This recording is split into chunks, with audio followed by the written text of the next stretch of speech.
settlement, you get a third of the settlement. Oh, hold on. So I wanted to see, that was, well, no, they don't usually do it.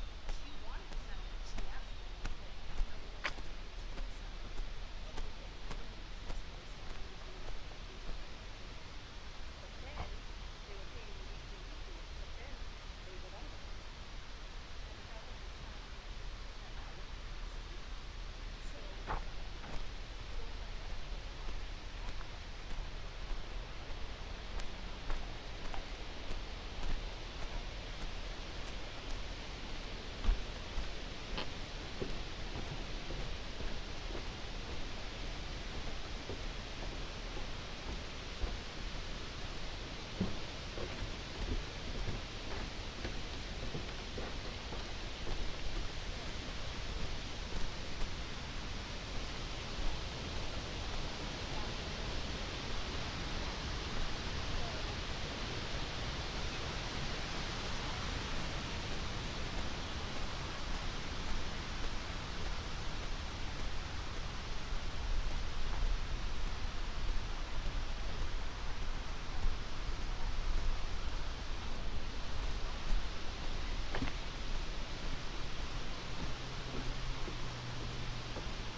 doing this for quite some time. Now, way back in the day, there were not inflatable boats like this. Instead, there are these pretty big wooden canoes. And they weighed about 2,000 pounds, sat 30 people on. Very big, very heavy boats. So in order to get them around, you're going to see a lot of these little concrete pads or pipes in there. They all used to have little pulley wheels. And they'd pull the boats up and down the river. Nowadays, these inflatable boats are a lot lighter, a lot easier to move.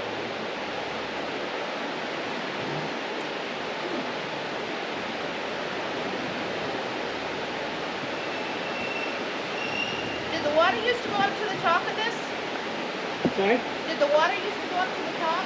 Yeah, at one point it would have been no sort of river with a waterfall that carved backwards. So our water has been at different heights throughout different years. This year we're in a bit of a drought, so we're actually pretty low water. Not enough that we shouldn't get stuck though. There's going to see a couple of spots where there's rocks on one roof. Going to see here. And we're going to take a little speed and kind of bump around here. You'll see right at that.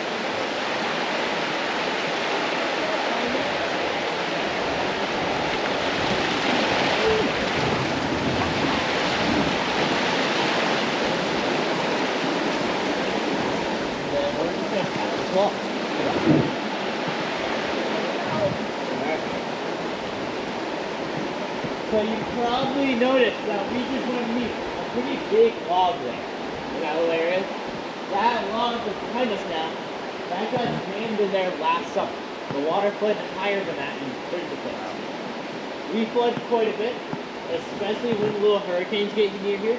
That one was from Hurricane Debbie from last summer, but flooded Vermont. The worst we've ever had was Hurricane Irene. You can see ahead of us is that giant bridge. That bridge is about 120 feet above the water. And when Hurricane Irene came through here, the water got about 40 feet below it. So 2/3 of that chasm has been underwater at one point. Sure is. Now the very fortunate thing about our chasm is it's both beautiful and very useful. The reason why it floods so much is it is a giant drain. It steals water, runs it through.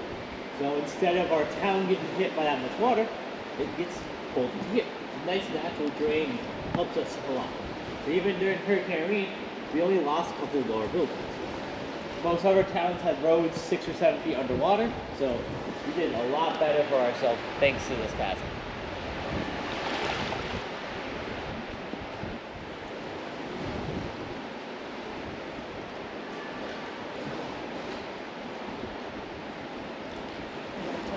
If you guys look all the way ahead of us, see there's two birds sitting in the water. Those, I believe, are mercaders. They're like ducks. They're just a little bit smaller, a little bit faster. You can't tell from this far away, but I'm pretty sure they're the ones with the orange heads, which makes them mercaders and swimming away from us. They are really cool to see. We are entering a pretty narrow part of the river. It's just about 12 feet wide, so just narrow, just wide enough for us to get one of these boats down with a little wiggle room. So it's really cool to see this chasm the way it is. So this whole thing was carved through by a waterfall. That waterfall we saw at the front desk, we call it the Rainbow Falls. It started where we're eventually going to end, and it slowly crept backwards. Now a lot of times when waterfalls are going through, they end up spreading out. They make these big open areas. We call them basins. Very big, almost circular areas where the walls spent lots of times making it wide. Where other spots like this, you can see it didn't spend any time spreading out. The water went straight down and forward. This carves what we call flumes. We call this the Grand Flume. It is a very long one, where most of the time it's quick little sections of narrow water. There is a cool, huge difference between these basins and flumes. And I'm not just talking about one being wide and one being narrow. I'm talking about the depth.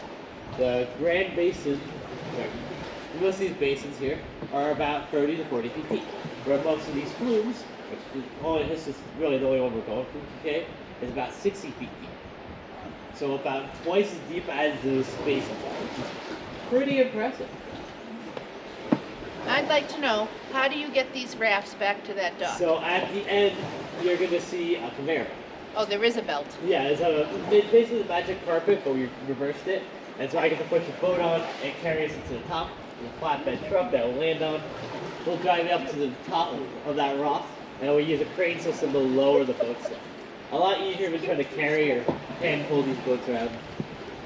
Well, I was wondering, I didn't see a belt, and I was like, please tell me they're not climbing up all these stairs with all of these. No. I was The thinking belt's that's at not- the end because I don't need a belt to get it down. We got a crane or we hand lower it way back in the day, but I like to spin around and give you guys a beautiful view of that grand view where we came from.